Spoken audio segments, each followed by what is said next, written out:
All right, FightHype.com here. WBC lightweight champion of the world, Devin Haney.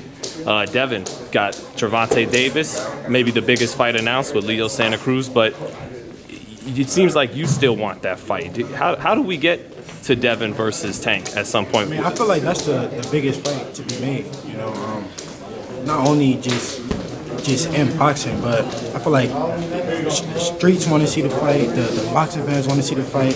Just with everything, that fight has been boiling for so long. I think that's the biggest fight today, right now. You think it's something like a Mayweather-Judah type of fight where? Definitely, where the people are going to be betting on the fight, and it's going to be an event for sure when it happens.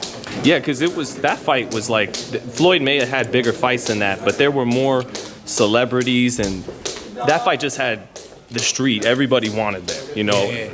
You think Tank and you would be that type of fight as well? No, for sure. I mean, I think it's just in due time, whenever it happens. That's the fight that I want. You know, I'm sure he wants the fight as well, and I'm willing to start negotiating it as soon as possible. You know what? Even though I know that he's still got to fight ahead when the time presents itself. Is he the fight you want the most in the lightweight division? I mean, it's so many big fights in the lightweight division. It's so many different ways you can go, and they're all big fights. I think that might be the biggest fight, yes, but I want all of them. You know, anyone that I can get, because they're all big and they all make sense. But is this fight different though, because you guys have worked together in the gym? There's some history there, isn't there? Yeah, it's definitely history, you know, between us two. But at the end of the day, it's boxing, you know. So did you guys like? Were you guys cool before you sparred? After you sparred, like a? It was never no bad blood. It became like became out of the ring more than even in the ring.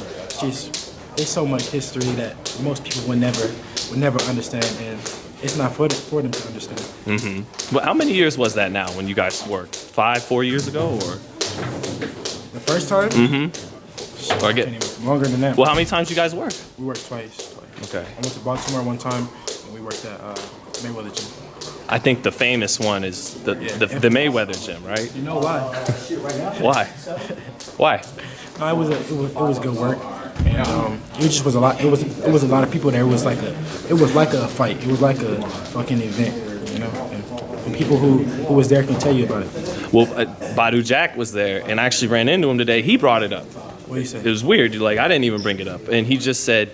He's like, there's got to be tape on it. I was like, no, there's not. He goes, there was 500 people there. Ellie has the tape. Okay. Ellie has the tape, and you know he's not gonna release it for whatever reason. Well, we know the reason, but it is what it is. Is this accurate? Badu said, and you were a teenager at the time. Tank was like 20. Early on. 20 something. Okay. Yeah. And you were 16, I think, 15, yeah, 16. I was 16. And he said early. It was right before I went pro. Okay. Like I was training to go pro. So you hadn't even had your debut in Mexico yet? Nah. Okay. And he said that in this session, Tank got some big shots in early, but down the second half, you were getting to him. And that you took, basically he said first half, Tank got some big shots in the second half of the sparring, you took over. Is that accurate, or? Because he said your conditioning was better. I wouldn't say that. In the beginning, it was competitive. I wouldn't say it was never one-sided in the beginning. Right.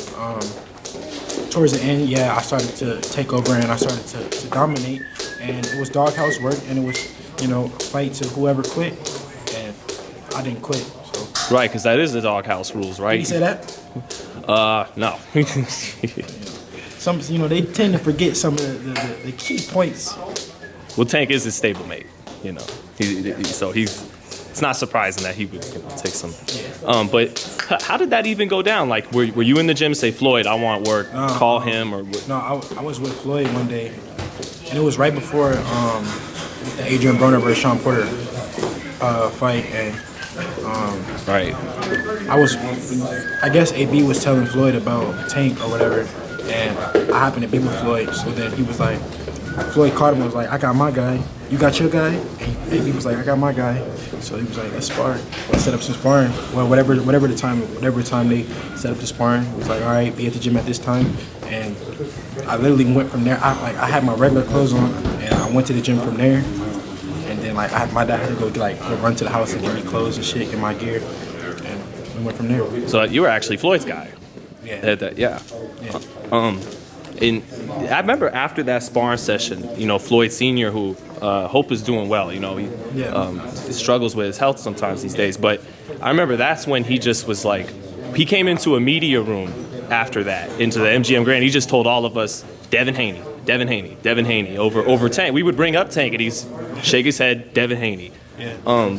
You think that was the sparring session that kind of won Floyd Sr., and that's when you guys were working together for a few years? No, we was already working together at that time. Okay. We was already working together at that time, so he was already big on me. Cause I remember before that he said that I would be Broner before that, like a couple of years back. So he was always big on me, but that was just like fresh. It was fresh like around that time when he was asked about Tank, and Tank started buzzing, and that's just how it played out.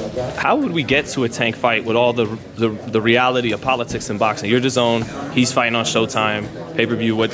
So how do you feel that? I don't know, but I know if it make dollars, it makes sense. We can make it happen. It's so much money in that fight that we could come to an agreement and make it happen. Just like they do any other fights that's big, and two different promoters work together to make it happen.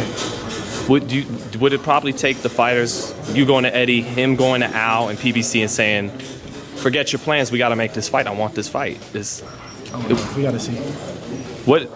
What network would that happen on? I mean, is it, these are just questions I gotta ask. I can't tell the future. You ask me questions like I can tell the future. I don't know. We just gotta see. But hopefully we make it happen soon. We come to an agreement on be victorious. I wish him luck in his next fight, and maybe we can do it after that. We don't know. When the time comes, I'll be more excited to. And of course to talk about it. But lastly, just to close on that, just to get technical with it. With your size, you got longer arms than him. Everyone talks about your jab. Would that be one of the keys in you winning that fight? Your length, your jab. Gotta see. Gotta see.